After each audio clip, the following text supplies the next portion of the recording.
প্রিয় শিক্ষার্থী, আপনাদের প্রায় বিভিন্ন নিয়োগ পরীক্ষায় এই ধরনের একটি অঙ্ক এসে থাকে।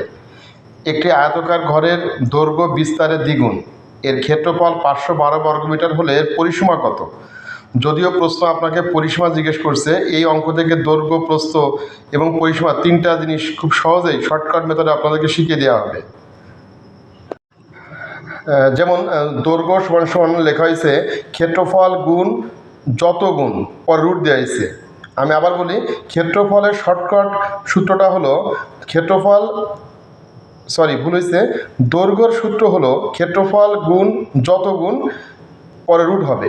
তো এখানে দেখেন প্রশ্ন দেওয়া আছে ক্ষেত্রফল 512, তো 512 লিখলাম, আর যত গুণ অর্থাৎ বিস্তারের দ্বিগুণ, 3 গুণ, 4 গুণ, যত গুণ বলবে এই গুণটা এখানে দিতে হবে।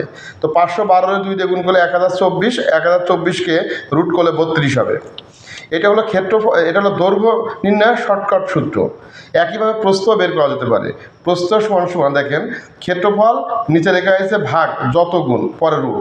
তো ক্ষেত্রফল এখানে যদি প্রশ্নে আপনাকে বলা হয়েছিল 512 লিখলাম, যত গুণ অর্থাৎ দ্বিগুণ বলার কারণে 2, 512কে 2 দিয়ে ভাগ করলে এখানে আপনার 256কে রুট করলে 16 হবে।